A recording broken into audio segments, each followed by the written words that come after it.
Video is so weird because when you watch it back, you have this moment of, wow, this is it. This is special. When I was a kid, I spent a lot of time drawing because I found that one, it's really easy to find a piece of paper and a pencil or a pen and try to capture the real world. That's what I wanted to do. I wanted to capture the real world. And I always felt really insecure about the fact that I was pretty bad at drawing from my imagination. I loved animation. I loved drawings. But I personally could never create an image in my head and draw it. And even when I tried, it was more just this amalgamation of other images I'd seen to kind of make a thing, but it never felt alive in the right way. So as I started drawing, I drew from real life because that's what I wanted to capture. And it started off with still lives, although I wouldn't have called it that. It was basically whatever was in the room that I could look at and draw. And I thought that this was like such a cool thing to do. It occupied my mind. And as I got older, I turned to faces because one of the most beautiful things to someone who's face blind, at least for me, is other people's faces.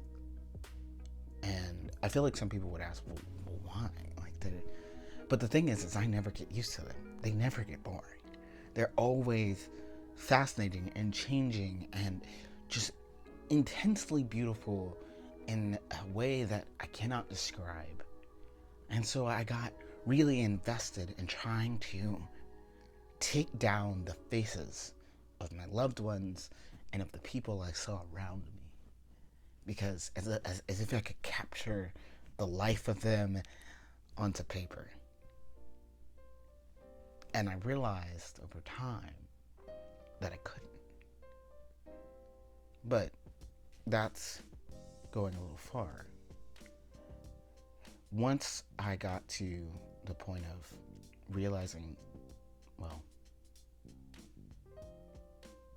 so I was drawing a lot. And then I learned that there was such thing as photographs.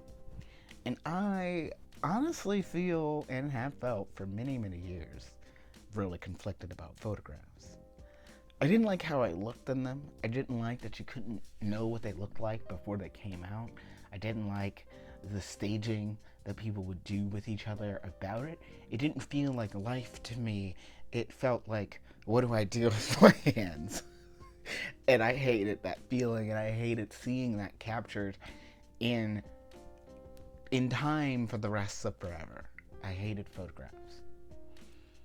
But there was something about the lifelessness of that moment, but it was closer to life than a drawing. And I was still seeking that. So I got interested in taking photography, but never, ever being in the photos. And I became obsessed with double exposed images because I felt like it had a certain amount of life to it that a singular image didn't have.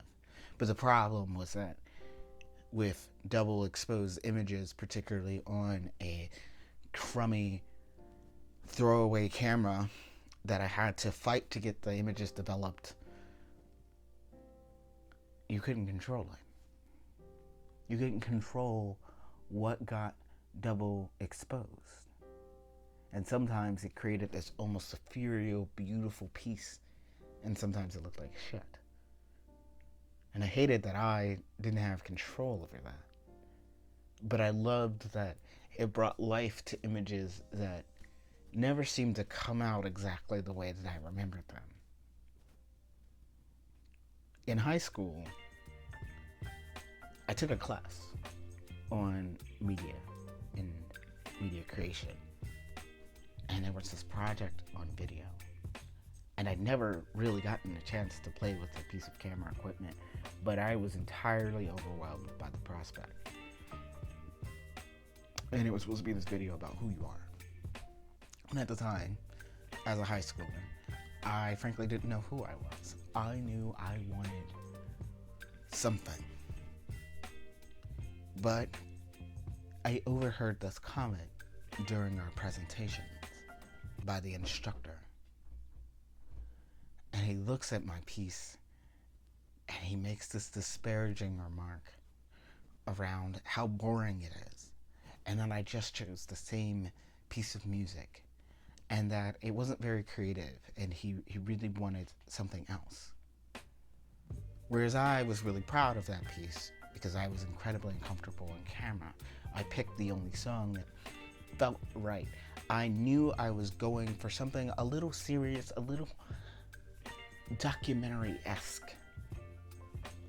But I didn't have these words, and I didn't have the skills or the knowledge of how to do that. And so instead, I felt shamed for trying to make what I wanted happen, for being pretty serious.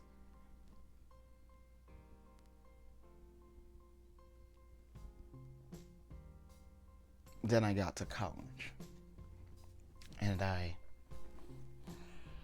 went through art school and because I wanted to be an artist that captured life.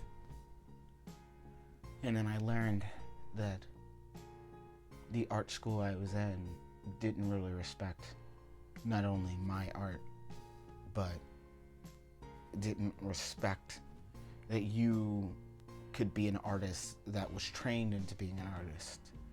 And you also could be an artist through vision, through idea. And because I wasn't the type of artist that was creative and could make an alien garage sale item, it wasn't interesting enough. So I dropped. And in that dropping of that class, of that major, I really struggled to figure out, what do I want to do? And I stumbled my way into a lot of classes that I was not prepared for, and one of those classes was photojournalism. And I thought, wow, okay, journalism. It's like stories about life, but it's photos.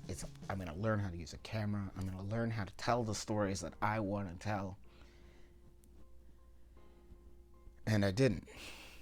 I learned a bunch of technical terms about cameras that I never seemed to understand. And I would take these photos and I would get the shot right. It would be pretty. It would be aligned. It would be exactly what I wanted in my head. And it would be of real life and of the little minuscule beautiful things that we tend to overlook in our lives. And then it just was too flat somehow. And my professor tells me that my photos aren't good enough because they don't feature a subject, because the ones that did feature a subject weren't creative enough, weren't interesting enough. And so I figured maybe photos weren't for me. And photos weren't for me, and drawing wasn't for me, and I wasn't really finding what I wanted anyway, and, it didn't sound like I was creative enough to be doing this.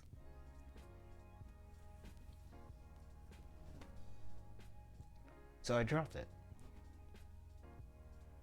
And I focused on becoming a dance instructor. And in that, most of you know that story, and that's a story for another day. But meanwhile, I got interested in the photos that were taken.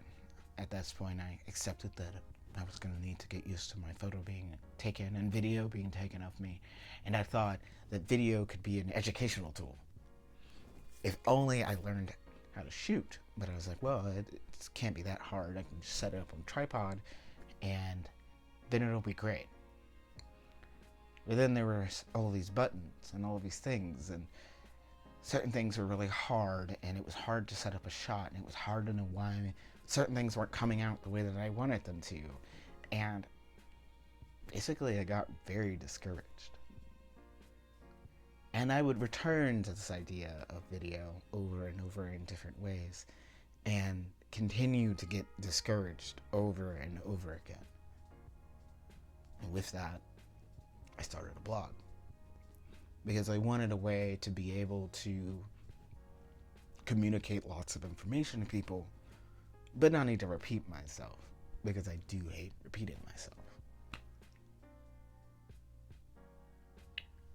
Then people started calling me a writer because I was writing. And I never wanted to be a writer. And although I love telling stories, and although I see writing as a way to tell those stories, writing is personally very difficult for me.